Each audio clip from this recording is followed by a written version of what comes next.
What's up, idols? It's CC Lesson 3. Welcome back to my channel. So, before we jump right into this crazy story, I got a little bit of a disclaimer. There's a lot of videos on my channel that are about overcoming language barriers and racial barriers and international borders and love stories in unexpected places. There's a reason that every time someone asks me about Korea and if they should go, I've always said yes, you should. I've never told someone, yeah, don't go to Korea. I don't make this content to discourage people from going. I've never once told a person not to go to Korea. There's a reason that everyone I know who has ever been to Korea, it was either hard for them to leave or they want to go back and make plans to go back. I don't want to fill y'all with like delulu dreams, and I also don't want to have you guys canceling your trips and not wanting to go because of my channel. Like, I can't really control the stories that come in. So yes, unfortunately this is going to be another one of those negative type of stories, but full disclaimer, this is just one girl's experience with one bad Korean guy. Obviously this story does not reflect all Korean men in Korea. Anyway, plowing ahead. Thank you so much, Jane, for sending in this story, and let's just jump right into it. So just for a little bit of background, Jane is 25. She's been an English teacher for the past 3 years. By the way, we're doing Jane because of Tarzan. She said when she's back home in her home country, she has a normal, happy, healthy dating relationship history. But since coming to Korea, she's had a great deal of difficulty finding anyone to date. And she absolutely refuses to do online dating. No Tinder, no Meef, no Hinge, no Bumble, and I don't blame her. She thinks it's because her Korean isn't that good, she's really busy with work, and plus she does tutoring on the side. We all have our insecurities, right? But she says she struggles a lot with her physical appearance and her insecurities about her weight. And because she doesn't do online dating, she is adamant about the fact if it doesn't happen organically, she doesn't want it to happen at all. If she doesn't bump into a cute guy in the coffee shop, then it's not gonna happen. It's not meant to be. So one day, Jane was preparing for her open class at her school. Now, for those who don't know, when you're a public school teacher in Korea, I don't know if they do this at every public school, but it is pretty common to have open classes, and you do it like once a semester, maybe once a year, maybe more frequent, maybe less frequent. But the principal will come, other teachers will watch, other parents might get involved, and they just watch how you teach the students. So it's stressful, you know? People are about to come watch you teach these kids. And as she was prepping for her open class, she got a knock at the door.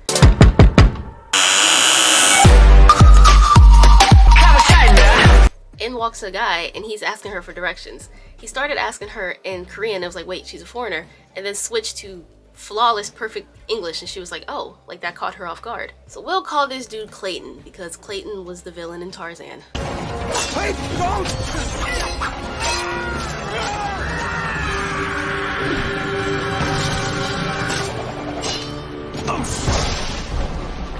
So she didn't think much of it. She gave him directions to the room he was looking for, and he thanked her and left. So she turned back to her desk and continued to prepare for this open class. Now about 15 minutes later, he slides the door and comes back in to thank her again. She's like, oh yeah, sure, you know, no problem, don't mention it. And he also explained that he was there to pick up his nephew and he's not often at the school, so he doesn't know his way around. He's given her this explanation that she did not ask for. But, you know, she's busy, but she's also being polite. She's like, okay, cool, I understand. Why are you back? Why are you still talking to me? So then Clayton stepped into the classroom, like from the hallway into the classroom, and started to make conversation with her. He's like, oh, so what's your name? How long you been teaching here? So then she's like, oh yeah, my name's Jane. I'm the English teacher. I haven't been here that long. He's, oh, you're the English teacher, so you must teach my nephew. She's like, well, that depends on how old your nephew is, because like at my schools, we only taught 3rd grade to 6th grade. We didn't teach the younger babies. So he's like, oh yeah, true.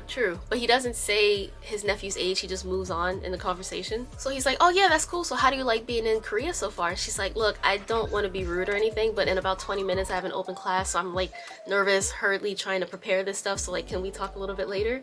And he's like, oh yeah, sure. Like, I'm so sorry. I thought it was the end of the day. Like, I thought you were free. But if you don't mind, I'd like to get your socials. She was like, huh? Because so suddenly he's asking for her Instagram. And at first she's like, okay, well, worst case scenario is an Instagram follower. If he gets weird, I can just block him. So she gave it to him without thinking too much of it. Sadly, far worse does happen. So anyway, she went on ahead with her open class, and it was a huge success. Like, the principal praised her for being able to keep the kids so engaged, and all the little 1, 2, 3, all eyes on me. Like, he thought those were cute because he never really seen that before. So naturally, that's like a really good mood booster. So she's feeling good, she's feeling great, and it's the end of the day. She's walking to the bus stop, and she hears like a loud car horn, and she kind of turns because it was really persistent, and it's Clayton. And he says, oh, you're still here. Hey, I followed you. Hold up. Hey. Naturally, she's like, what? Because that sounds creepy, right? Like, now you're at the bus stop in a car where I'm at. He said, no, on Instagram. I followed you on Instagram. So she sees her bus approaching. She's like, oh, okay, well, cool. Like, I'll log in and check out your page when I get home, I suppose. He says, okay, cool. Have a safe journey home. So, you know, with the looming pressure of that open class gone, and now she's looking at Clayton again. She's on the bus and she's like, kind of cute. So whereas before she kind of saw him as like, you're in the way, I gotta get ready for this class. Now she was like, I'm relaxed, I did good, he's cute. So while she was on her bus ride home, she decided to go on Instagram and see the account that just followed her, but his account was private. So she was like, okay, I should wait till I get home before I accept it so I can look at his pictures, because if I do this on the bus then I seem too eager. So when she got home, she immediately decided to send him like a follow request, and he accepted it immediately. So, you know, she's intrigued by this cute guy. She scrolls through his page, and you can tell a lot about someone by their Instagram, right? So she saw that he traveled a lot, he rode a lot of bikes, so she was like, okay, he's probably outdoorsy. Then she got a DM from Clayton say, hey, you followed me back, thanks for accepting, and also asking her how her open class went. She said it was great, the principal loved her, she feels like she really likes the job. She said the principal really praised her for keeping the kids engaged in the lesson. Speaking of engagement, if you guys are into this story, leave a like for your girl, please. Chepa. You know, it lets me know that you guys like stories like this and I should keep making this content. So anywho, Clayton congratulated Jane and said, oh, this is great, we should celebrate. What do you mean by that? So Jane's like, we should? What do you mean? And he said, oh, you know, you should let me take you out to dinner. So she kind of paused and stared at her phone in disbelief for a minute, like, am I about to go on my first ever date in Korea? You know, she's in her own head. She's like, should I say yes? But I don't really know him. But then again, a date is how you get to know someone. So she asked him why he suddenly wanted to take her out. He said that she was very pretty, he likes to practice his English, and he wants to get to know her better. So after hearing that, she was flattered enough to agree to his date proposal. So he asked her if there was anything in particular that she had always wanted to do, and she said that she had always wanted to go by Han River and enjoy chimek. Chimek is chicken and beer, mekju, chicken. She sees it like in the dramas and on TV, and even like going to and from work, she sees on when it's like a really nice day out, people are out by the river enjoying each other's company, gathered, having chicken and beer or soju and snacks, and she wanted to do that. But he said that's something they should do on their second date. For the first date, he wanted to take her somewhere more fancy. She said, oh, I don't really know any fancy places. So he said, okay, leave it to me, I'll get back to you. Give me your cacao so I can text you the details. So with that, she gave him her cacao, but here's the twist. She didn't hear back from him for like a week.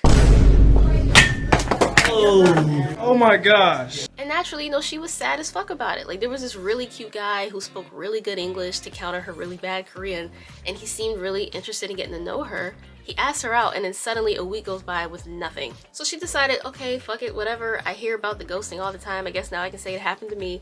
She tries to let it go.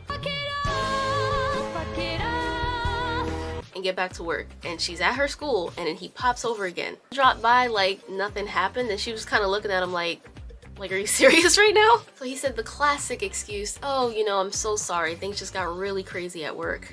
I'll tell you, if all I had a nickel for every time I heard someone say that. He said the reason he didn't want to just text this to her, he wanted to see her in person and explain in person, which that's nice or whatever. But after this, her guard was pretty up. Because that first day he was on it with communication, and then the next week just nothing, no time, nothing. So she admits her guard was up, and she was pretty dismissive and kind of cold, like, okay, cool, that's fine. Well, I'm working, so like, can we talk about this some other time? So he apologized again and he left. And when she got home, he called her. She stared at her phone, kind of debating, should I answer this or no? And eventually she did decide to answer the phone.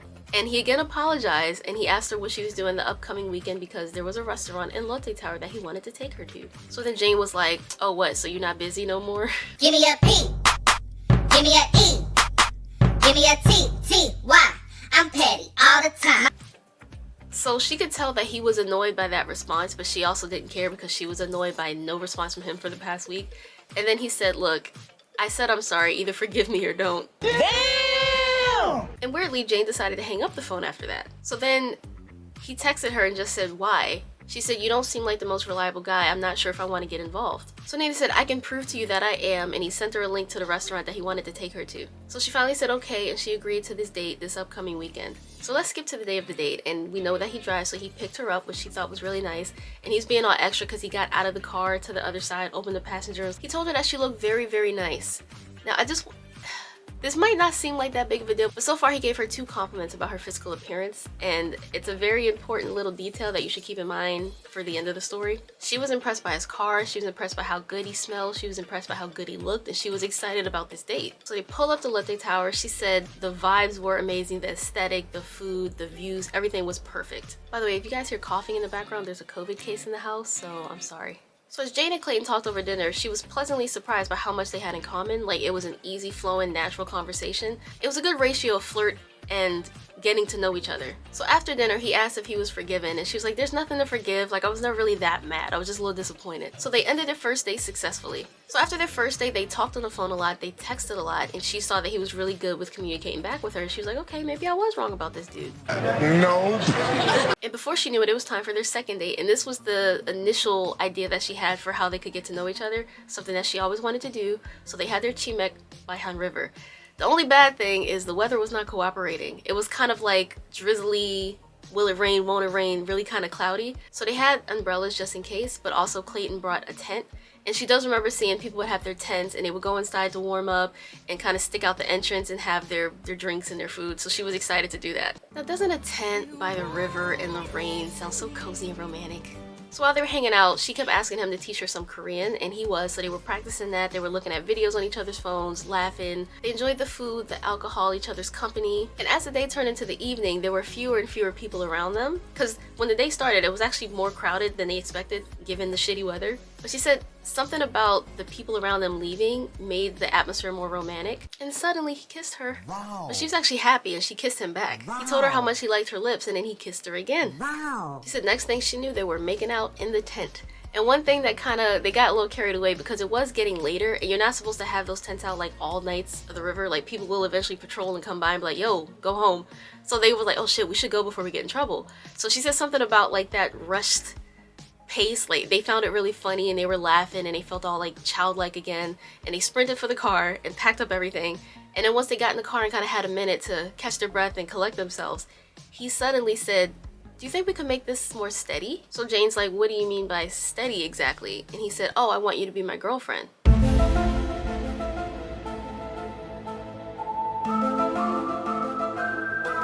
Now mind you guys, they just met about 3 weeks ago. So then she asked him, so soon? Like, why do you want me to be your girlfriend already? And he said she was kinda cute, really nice to spend time with, and she was also very funny. So then Jane's like, oh, I'm kinda cute? And he just laughed. So she's like, okay, I guess that was just like a weird joke. So then he said, come on, you like me, right? And she said yes, that she does. So she agreed to be his girlfriend. So he dropped her off in front of her apartment, kissed her again, and she went inside with a new boyfriend. Not physically with him, but thinking like, oh my God, I have a new boyfriend. He drove off and went home. So the second date ended with them being an official couple. So again, they spent the time in between seeing each other, texting a lot, talking on the phone a lot, making arrangements for their third date. And at this point, she was really, really starting to like him. She appreciated all the attention he gave her, how much he talked with her, how cute he looked. Unfortunately though, she did say that she had this like nagging feeling that he was out of her league, and she wanted to improve how she looked to feel like she was qualified to be with him.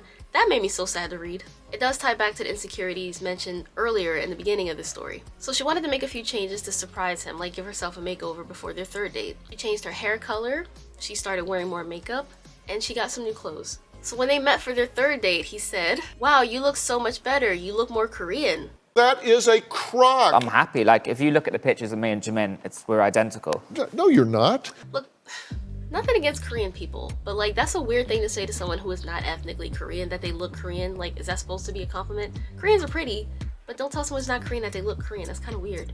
So they proceeded to start their third date, and this is where things started to take a turn. They were enjoying a meal together when Clayton suddenly said, maybe you shouldn't eat so much of this. Basically telling her to eat less food. Then he started to ask if she tracks what she eats, and he asked if she works out ever.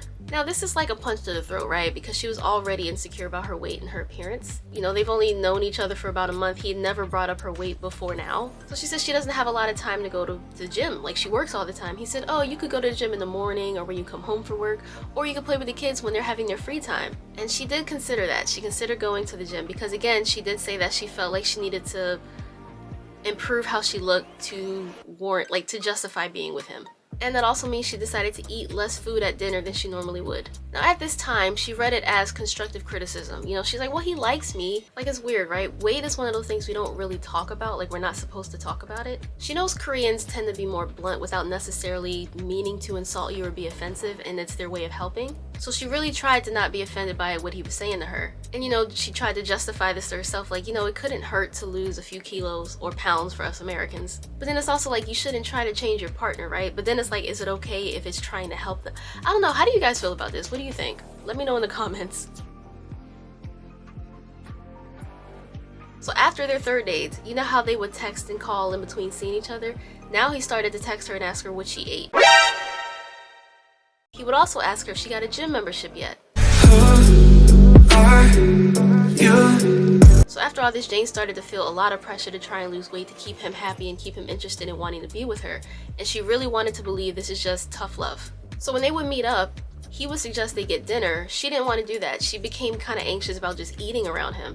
And when they would meet up for food, he would tell her she should have kimbap or like a salad, and he would have meat. He also started to say stuff like she should cover up her body until she becomes more presentable. But Jane still liked him. She thought this was his way of trying to help her.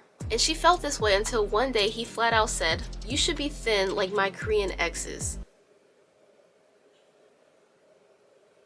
Sorry, what? So she told him that she was losing weight, like she had lost a few kilos. And he said, "I'm proud of you." And this is when he finally decided to tell her, "I love you." Guys, they've been together for like 2 months at this point, and now he loves her because she's losing weight. Boy, if you don't get... But feelings are feelings, the heart wants what it wants, and Jane said, "Oh my god, I love you too." But she did have this nagging question like, "Why didn't you bring up my weight until after we became a couple?" He said, "Well, once we became a couple, you became mine. And I want to be able to call you beautiful." Now, remember earlier when I said pay attention to the words he uses when he compliments her? Not once did he ever call her beautiful. "When this revelation came to my mind, yeah, my mandible hit the floor." He said she was very pretty and kinda cute, but never did he call her beautiful. So then he kissed her and said, "I don't want you to feel bad. I just don't like you being this chubby." Like the kiss was supposed to help make that better. So naturally, she went home feeling absolutely awful. He went back to texting her like he normally would, and one of the texts was a joke that said, "I hope you're not eating because you're sad." Like, bro, read the room. So the next day, he came over to her apartment and suggested that they go for a walk. Jane said she did not want to go anywhere. She didn't want to leave. She felt bad. She didn't feel well. He said a walk would make her feel better, clear up her head, and it's exercise. And because she really liked him and was pretty sure she loved him, she reluctantly agreed to go on this walk with him. Now, while they were on this walk, he made a lot of interesting little sly comments. When they saw skinny women, he would say, "Oh, she's pretty, right? I wonder how much she weighs." And we can't forget the classics like, "Wouldn't it be nice if you could wear something like that?" So Jane said she wasn't feeling well and she really wanted to go home. He said, "Come on, let's do another 20 minutes. So she said no and bye. Bye, Felicia. And then they started to have their very first argument. He said she would never fit into Korean society unless she lost weight. Bitch, I don't give a fuck. I don't give a fuck. So she says she's not looking to fit into Korean society, she's just living her life. So you can see this pattern, right? Like he would do this thing where he would say something very insulting, but low-key try to say he was trying to help, then say "I love you" or "I like you, you're my girlfriend," and then say another low-key insulting thing. Then he'd say, "I want to help you, it's because I love you." But Jane was going home whether he wanted her to or not, so he said, "Okay, well, let me walk you home." So she let him walk her home. And then when they got closer to her apartment, he said, "I want to come in and see what kind of food you're eating." Oh, I made a mistake. Breathe in.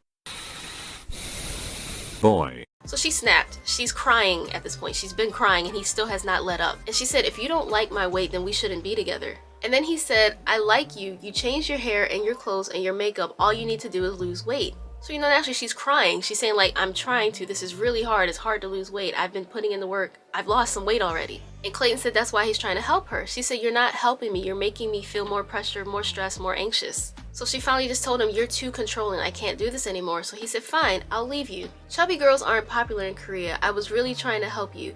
We don't have sex because you're too big." What did he say? Now when Jane heard this, she started to laugh because all this time she thought he was just being like a really respectful gentleman type, like not trying to rush anything. But he didn't want to sleep with her because she had extra weight, in his opinion. So yeah, Clayton didn't want to come in anymore. He broke up with her. Obviously that was for the best. That breakup should have happened sooner. But Jane hates to admit the fact that it did leave her scarred. It left her with a lot more insecurities that she struggles with to this day. She said she still has a weird relationship with food. Like, how could someone be so nice, so mean, and so nice, like all in the same time span? And she said it was so manipulative because she still doesn't know if he was really trying to help in his own weird fucked up way or if he just wanted to control her. So wisely, Jane has decided she wants to stay single until she feels confident enough to share herself with someone else as well. Someone that's not going to tear her down. She doesn't want to rely on someone to build her up either. So with all that, Jane, thank you so much for sharing that story. That's, you know, I know weight and insecurities are not something that's easy to talk about, and you took the time out to tell us your story, so thank you, girl. As for Clayton, fuck him, Fuck every dude like that. Fuck every person like that. Girls too. Going around giving unsolicited advice about your physical appearance. Who does that?